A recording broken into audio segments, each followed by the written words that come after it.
Welcome back to Common Knowledge, where I am taking a look at 10, probably 11, common Magic the Gathering cards, telling you if they're good in the Pauper format, where they might be good in the Pauper format, because it's fun for me. I like looking at cards and just kind of rolling them around in my head.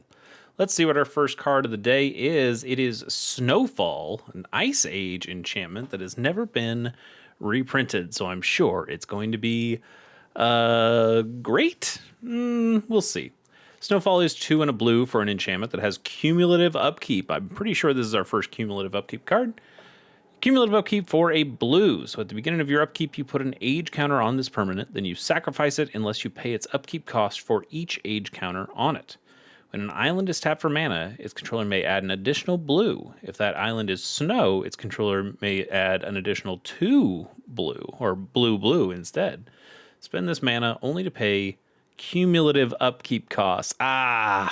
So close. So close to like finding a real hidden gem here. Wow, this thing like doubles your mana and potentially triples your mana?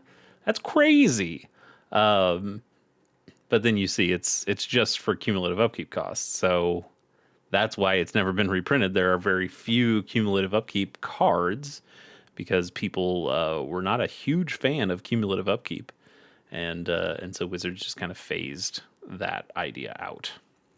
I mean, obviously there are some very popular ones, Mystic Remora being the most popular cumulative upkeep card, and there are a few others that are pretty good as well. But yeah, this is nothing.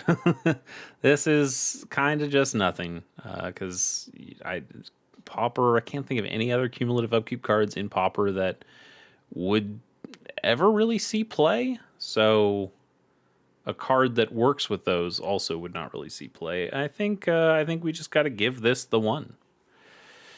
Yeah, just got to give this one. Kind of sad. Move on to the next. Bag End Porter is 3 and a green for a 4/4 dwarf.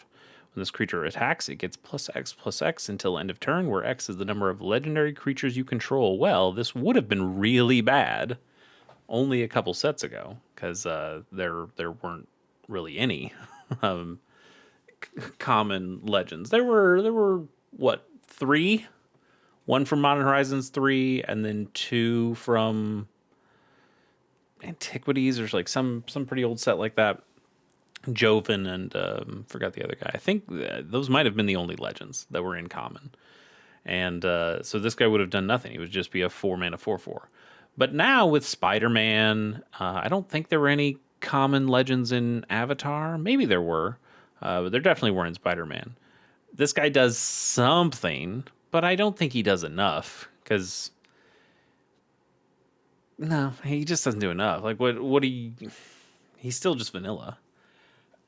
He doesn't have trample or anything, so that's, you're not really going to get the damage through. You'd have to play those common legends from Spider-Man, and there's some okay ones. There's the one that's like a Colossal Dreadmaw, but slightly better. There's like a Miles Morales, I think, that's in green, but none of them that are that crazy, and I don't think they're worth it for this. So it ends up just being a pretty vanilla 4/4, and that I think you can give like a 1.8 to. It's fine, but you're never playing this card, not in Pauper anyway. Next card is Ridged Kusite. Yeah, Ridged Kusite. It's a black mana for a 1/1 horror spell shaper. For 1 and a black, you can tap it and discard a card. Target creature gets +1/+0 and gains first strike until end of turn. Originally from Planar Chaos. Pretty cool. I like Planar Chaos. I like the whole time spiral block, in fact. Is this anything? It's nice to have a combat trick. Spell Shapers are always interesting because they are... Like, the discarding of cards sounds like it's bad, but there's a lot of decks that would like this. Or there are a lot of decks that like discarding cards as well. You know, you can discard your Sneaky Snackers. You can discard your Madness cards. You can discard your Mayhem cards from Spider-Man. There are ways to do that. There are reasons that you might want to do that. And having a 1-drop that can discard cards is also pretty cool, but is this ability enough? Little combat trick, +1/+0, gain first strike. It's okay, but I think because it's on the table, it makes the combat trick a little less good because your opponent always knows that it's possible or knows when it's possible. So they'll be able to play around it or at least maybe even bait you into it. And that doesn't ever feel good. So I think while this guy looks like a fun little freak, he's not all that good. I think you can let's give it a 2 because it does, it comes down on turn 1 and it does something a little bit more than just attacks. I like that, but not a whole lot. Our next card of the day is Takanuma Bleeder. For 2 and a black, you get a 3/3 Ogre Shaman. Whenever this creature attacks or blocks, you lose 1 life if you don't control a demon. Originally from Betrayers of Kamigawa, but showed up in a Jumpstart. That's interesting. Yeah, the Kamigawa Ogres almost all have downsides where you need to control a demon, and if you don't control a demon, the downside happens. And so for this, you get, at the time, what felt like a pretty good deal. A 3-mana 3/3 in black is not something you would expect. Black is not the color with really strong creatures in that way, especially at lower rarity or lower mana values like this, and lower rarities, I suppose, too. But having a 3-mana 3, excuse me, having a 3-mana 3/3 with this slight downside, and this is not that bad of a downside. Losing a life once or twice is okay. I kind of wish it had an extra upside if you control the demon. Like maybe you gain a life if you attack or block when you do control the demon. So it would kind of go back and forth a little bit. But it doesn't. And, it's mostly a slight downside 3-mana 3/3. In Pauper, we don't care about those. In most in most formats, we don't care about those. In Limited, this was probably fine. Especially in Kamigawa, where most of the creatures were bad. Most of the cards were bad in Kamigawa, but I love them anyway. 1 point.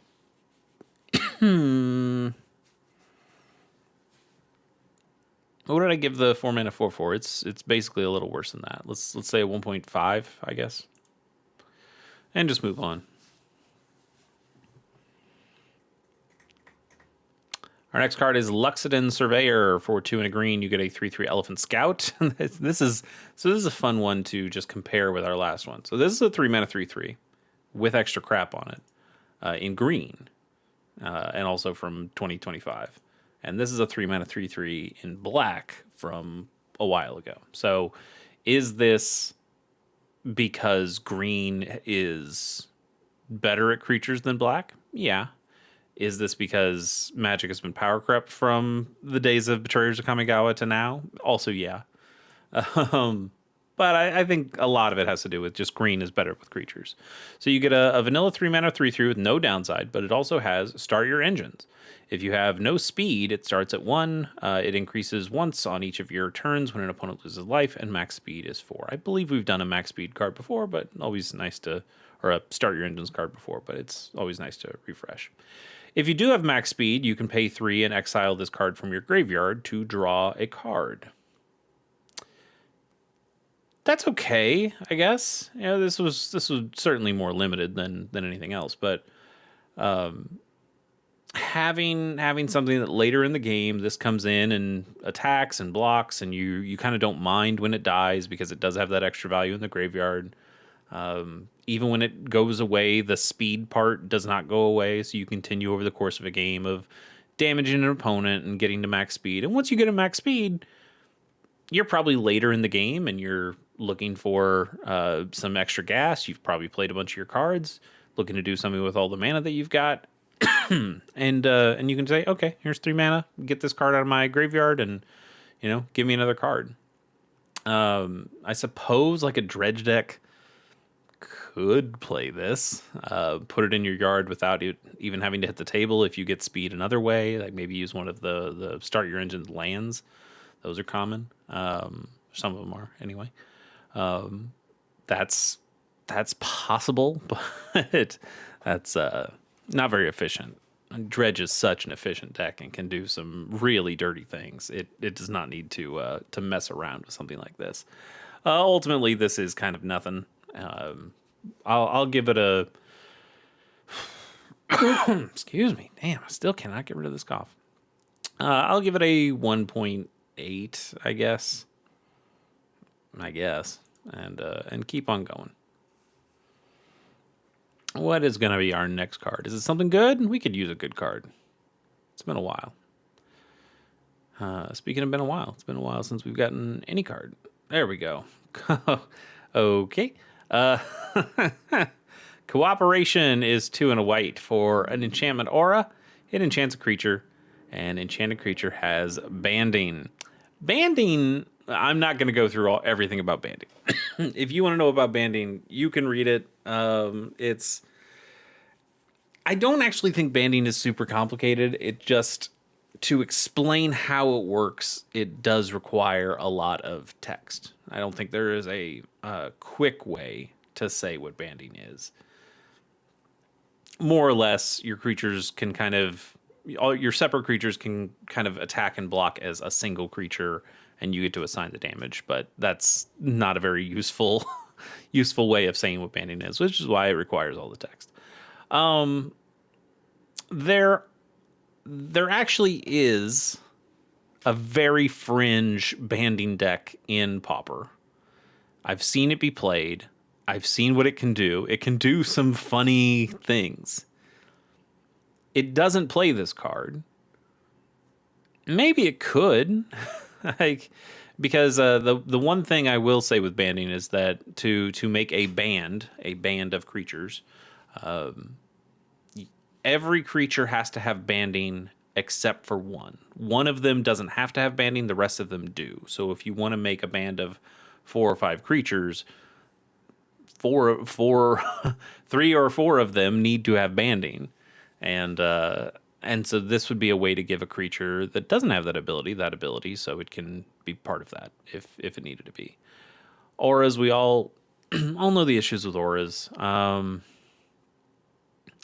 love the art on this one. Good job, Phil Folio. But yeah, I mean, even the banding deck doesn't play this. So if the banding deck, which is already an extremely fringe deck, doesn't want to play this card, how fringe is this card? You know, I will give it a 1.2 just to say this thing has like the tiniest bit of value, but it's basically a 1. It's basically just a 1. Cool card though. I kind of like it. Keldon Berserker is 3 and a red for a 2/3 human soldier berserker. When this creature attacks, if you control no untapped lands, it gets +3/+0 until end of turn. So it's a very red thing to do. To just go all out. Who cares about holding up mana for anything? What if I just got more power instead? This is from Prophecy, so it's already not a very good card. You might think, and it's not. It's a vanilla 2/3 that can be a vanilla 5/3 for 4 mana. Red doesn't want to pay 4 mana for a creature. Red wants to do way better stuff for 4 mana, and this doesn't even have haste, so. The amount of waiting you'll have to do for this is just not worth it. Just not worth it at all. I will give it a 1.4, but we can move on pretty quickly from that. Gold Warden's Helm is 2 and a white for an artifact equipment with 4 Mirrodin. When this equipment enters, you create a 2/2 red rebel creature token and attach this to it. Equipped creature gets +0/+1, and it equips for 1 and a white. I think these equipment and to a much larger extent, the equipment from Final Fantasy that has Job Select, which is very similar to Mirrodin.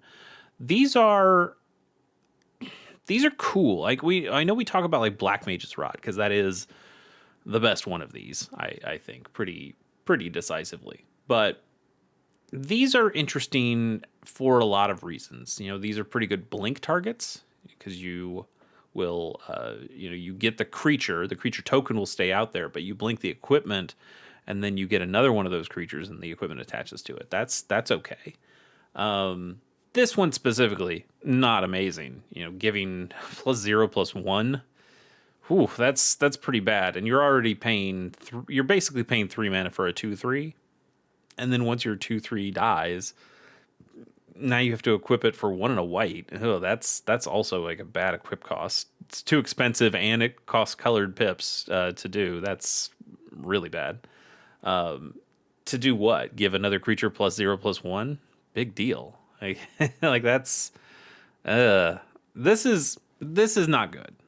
This card is not good, but I think this idea of the 4 Mirrodin or even the job select ones being able to be blinked or being like an Orzhov Blade kind of deck where you keep bouncing it and playing it again, those could be cool. Those could be interesting. I'm just not sure this is quite the one. In fact, I'm very sure that this is not the one that you want to play in those decks.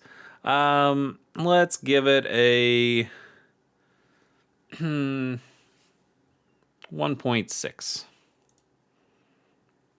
Thornwind Fairies. Have we done Thornwind Fairies? Or have I just seen Thornwind Fairies recently? I think I may have just seen it. Thornwind Fairies, originally from Urza's Legacy. It's been the same art the whole time because Rebecca Gay is awesome. But man, look at what it used to look like. Look at that frame. Look at everything. It's so good. It's so good. Anyway, Thornwind Fairies is 1 and double blue for a 1/1 fairy with flying, and it can tap to deal 1 damage to any target. So it's kind of a prophetic. We just call him Tim. Prodigal sorcerer. It's kind of just a prodigal sorcerer, but it flies, and it's a fairy. Fairies decks are pretty popular. There's a lot of fairies decks out there. None of them play this card. Even though it's not terrible. Like the idea that like this could actually be a pretty good like mirror match killer. This is a fairy that can take out all the other little fairies. That's pretty cool. It can take out little elves.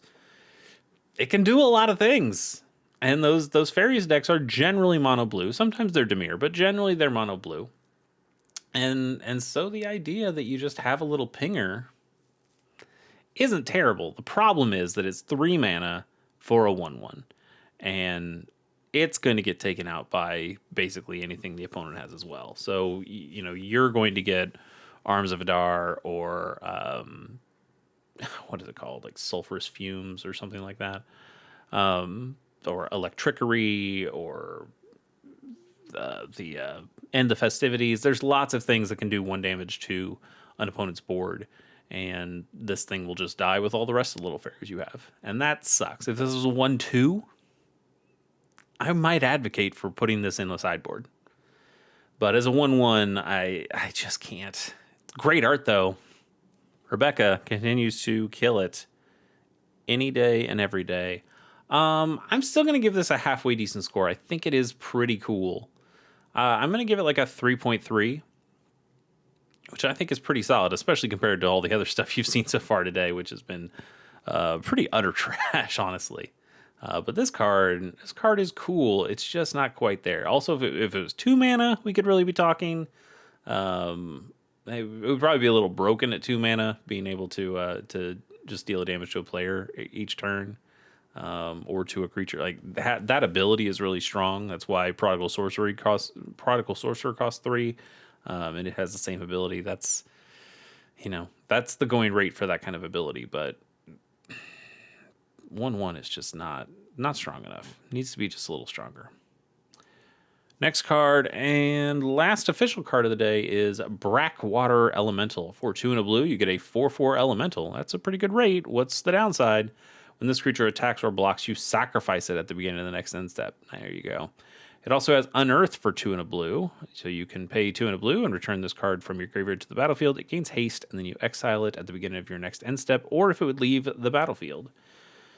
Unearth only as a sorcery. So you get 2 bites at a 4/4 in blue for 3 mana. Blue, not very good with creatures.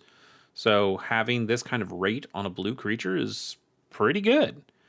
But then, obviously it's very temporary. And then you get it 1 more time, but you can only use it as a sorcery, so it's definitely not blocking then. So you're really just using it as a 4/4 attacker at some point. And you have to pay its full mana cost again to get it. like that. We've seen Unearth on a handful of cards that are pretty Pauper playable or even really good in Pauper. Specifically the dredge decks like Scrapwork Mutt and the red golem giant thing from Modern Horizons 3. Forget the name of it, but it's also pretty popular. Unearth, it has its place. I don't think this is the card that you wanted on a vanilla 4/4, even at a good rate in blue. Not really enough. Well, let's give this a 1.4 and give ourselves a bonus card, and then we'll get out of here. Carrion Beetles. For a single black mana, you get a 1/1 insect, and for 2 and a black, you can tap and exile up to 3 target cards from a single graveyard. You know what? Not the worst. Not the worst thing I've seen.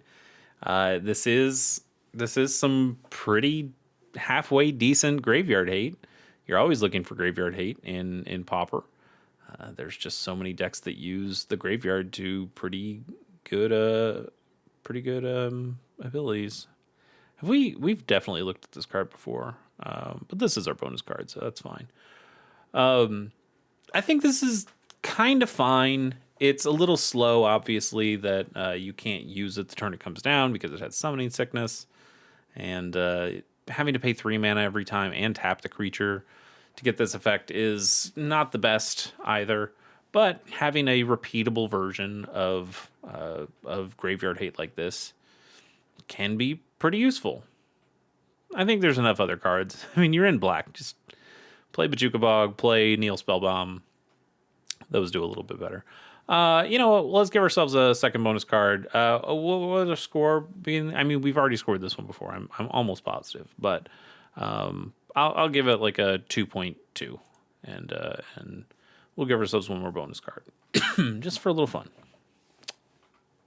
It's Rites of Initiation. For a red mana, you get an instant that says discard any number of cards at random.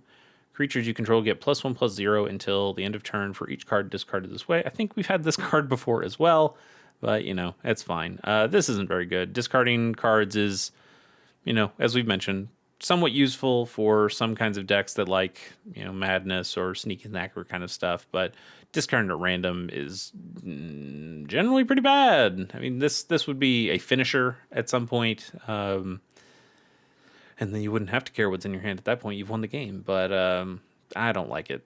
There's other ways to win the game that don't. There's other cards that can help you win the game and be a finisher without being a completely dead card in your hand most of the other time. And I would say most of the other time this card is completely dead in your hand and you feel really bad having it. So I would give this a 1.6 and strongly urge you not to play it. That is good enough for today. We will catch you next time on Common Knowledge. See you later.